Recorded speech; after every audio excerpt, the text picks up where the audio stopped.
So in the mid-90s, Galoob had already been getting a lot of success with their Star Wars line, with the Star Wars Micro Machine line.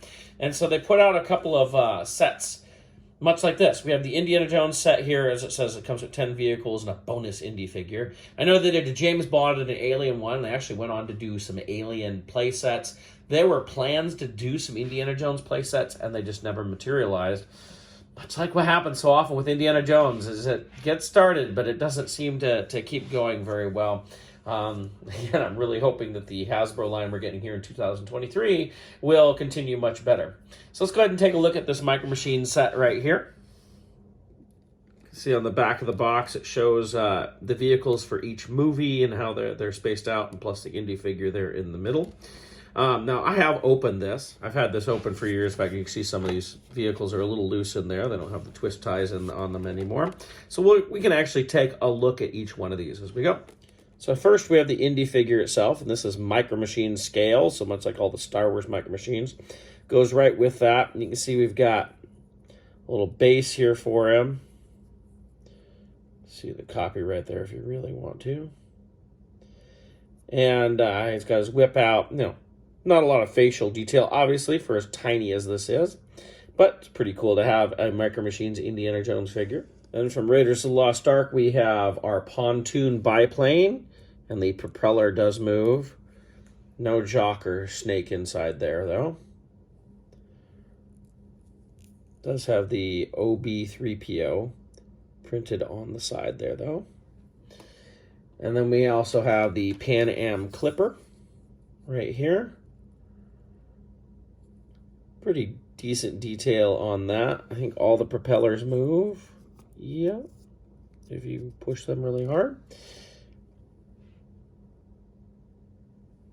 And then we have the flying wing, of course. And its propellers move as well.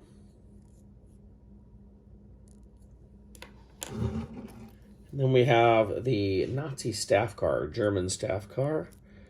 You notice for the flag on the front here, it's just painted red, no Nazi emblem there. Talk about that a little bit more here soon. And the wheels turn and everything, just like a standard Micro Machines car. For Temple of Doom, we get a Duesenberg here. Window intact and no gun falling out the side or anything like that. It's pretty nice to get that. We get the Ford Tri-Motor right here. No raft. Now, the airplane on the packaging shows that it has a silver top, and this shows a white. And we do have moving propellers on all these. Just there. And then we get a minecart with Indy, Willy, and Short Round all in the minecart. Although fairly relaxed there. They look like they're like, oh, okay, we're just going for a stroll here rather than running from the thuggy. The wheels do move on that, of course. From Last Crusade, we get a Venice boat right here. Pretty nice detail on that. We get the blimp. This is a Zeppelin with the biplane attached on the bottom. You can see there. Notice for the Nazi symbol on the tail fin, they just have an X rather than having any Nazi stuff there, although we do have the number on the blimp right there, or Zeppelin. This has propellers on it that don't move. No, they do not move. They are stationary. Finally, we have one of my favorites. We have the German tank. And I think, no, the turret does not move. It does have wheels underneath. This has always been one of my favorite vehicles. I really wanted one for the 3 3/4 stuff, but that, of course, never happened.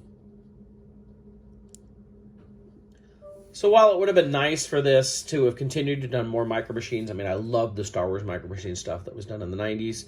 It would have been cooler to even see Action Fleet Indiana Jones, but sadly, we never got that. I do think it's a cool box set here, though. Sometimes you can find them for fairly cheap out there, though. And it was a nice little kind of subset of Indiana Jones. So this is kind of mid-90s, and of course, something really cool happens for Indiana Jones in the mid-90s, and we'll talk about that next.